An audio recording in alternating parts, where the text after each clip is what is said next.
नमस्कार, मैं हूं आपके साथ काजल सोनी। स्वागत है आपका योर समाचार में। आज बात करेंगे तफ्तीश की, यानी श्रद्धा मर्डर केस के बारे में और उसकी गुत्थी को सुलझाने का प्रयास करेंगे कि इसके पीछे कहानी क्या थी। आइए चलते हैं, आपको बताते हैं इसके पीछे का किस्सा क्या है। बात है तफ्तीश की। तफ्तीश के दौरान दिल्ली पुलिस ने किराए पर लिए गए छतरपुर के उस फ्लैट का FSL की मदद से मुआयना किया। तमाम सबूत इकट्ठा किए गए। उस जगह से पुलिस कई अन्य चीजें भी बरामद किए हैं। आरोपी आफ्ताब की निशानदेही की अगर बात की जाए तो मेहरौली के जंगलों से भी कुछ हड्डियां पुलिस को बरामद हुई है। यानी कि तफ्तीश जब की गई तो आफ्ताब के खिलाफ काफी सबूत बरामद हो चुके हैं। अब तक मेहरौली में हुई श्रद्धा हत्याकांड की जांच प्रोफेशनल तरीके से की जा रही है। आपको बता दें कि 9 नवंबर को दिल्ली पुलिस की इस बात की जानकारी जब मिली, पुलिस ने मेहरौली थाने पहुंचकर दिल्ली पुलिस को संपर्क किया और लापता श्रद्धा के बारे में जानकारी भी दी और उससे जुड़े तमाम दस्तावेजों को दिल्ली पुलिस को सौंपे गए हैं। यानी कि आप साफ समझ सकते हैं कि किस तरह से तफ्तीश की जा रही है श्रद्धा मर्डर केस को लेकर। लेकिन ये जो गुत्थी है वो अपने आप में उलझती ही चली जा रही है। लेकिन पुलिस की प्रोफेशनल टीम अभी भी अपने तरीके से इसे सॉल्व करने में लगी हुई है और ऐसा मालूम होता है कि जल्द ही ये तफ्तीश सफल भी होते हुए नजर आएगी। मुंबई पुलिस की अगर बात की जाए तो मुंबई पुलिस की तरफ से दिल्ली पुलिस को जानकारी दी गई है कि श्रद्धा मेहरौली इलाके में आफ्ताब नाम के एक शख्स के साथ छतरपुर पहाड़ी के एक फ्लैट में रह रही थी। यानी हम किस्से की बात कर रहे हैं कि श्रद्धा और आफ्ताब की मुलाकात कैसी हुई और वो एक दूसरे के साथ कब आए। तो हमने कहानी आपको बताई कि किस तरह से दिल्ली पुलिस जो थी उन्हें जानकारी मिली कि श्रद्धा मेहरौली इलाके में आफ्ताब नाम के एक शख्स के साथ छतरपुर पहाड़ी के एक फ्लैट में रह रही थी। श्रद्धा के पिता ने जानकारी दी कि वह आफ्ताब अमीन पुणे वाला जो कि मुंबई का रहने वाला है, उसके साथ पिछले 3 साल से वे लिव इन रिलेशनशिप में थी। यानी कि जो श्रद्धा थी आफ्ताब के साथ करीब 3 साल से लिव इन रिलेशनशिप में रह रही थी। वहीं आपको बता दें कि आफ्ताब लगातार पिछले कई सालों से उनकी बेटी के साथ प्रताड़ना करता रहा। ऐसा श्रद्धा के पिता ने बताया है कि मेरी जो पुत्री है वो 3 साल तक लिव इन रिलेशनशिप में आफ्ताब के साथ रह रही थी और उन्होंने बताया कि किस तरह से वो मेरी बेटी को दिन रात प्रताड़ित करता था।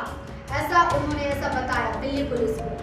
वही बात करें कि आपको बता दें कि इस जानकारी के बाद दिल्ली पुलिस ने मेहरौली थाने में किडनैपिंग का मामला भी दर्ज कराया और तफ्तीश शुरू की। आफ्ताब को हिरासत में लिया गया और जब उससे पूछताछ शुरू की गई तो शुरुआत में उसने पुलिस को गुमराह करते हुए बताया कि श्रद्धा उसके साथ लिव इन रिलेशनशिप में रह रही थी।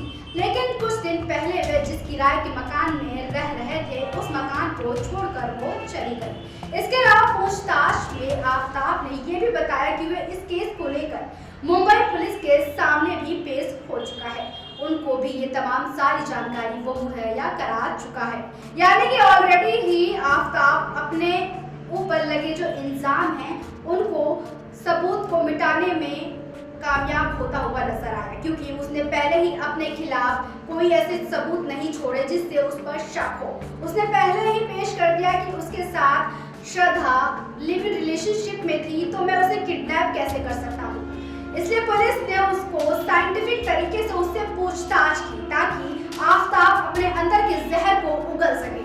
उसे सवाल किए, इसके बाद वो टूट गया और उसने श्रद्धा के कत्ल का गुनाह कबूल कर लिया। यानी कि जब आफ्ताब को प्रोफेशनल तरीके से जब उसने जवाब नहीं दिया तब उसे साइंटिफिक तरीके से उससे बातचीत की गई। यानी कि पूछताछ का थोड़ा अलग तरीका अपनाया गया, जिसके बाद उसने हार मान ली और उसने अपना गुनाह कबूल कर लिया।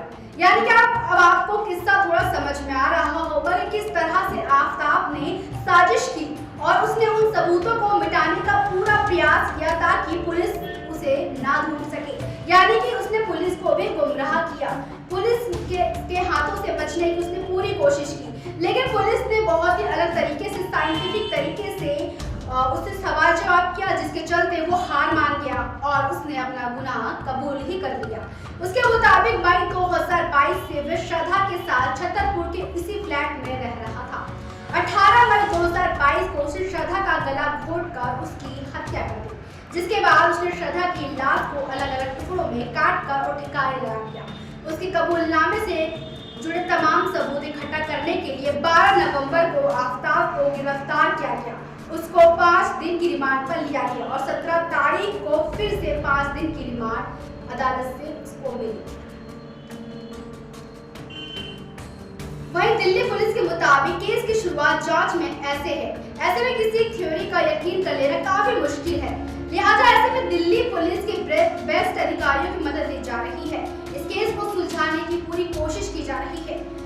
फिलहाल खबरों में इसी तरह बने रहिए और देखते रहिए योर समाचार।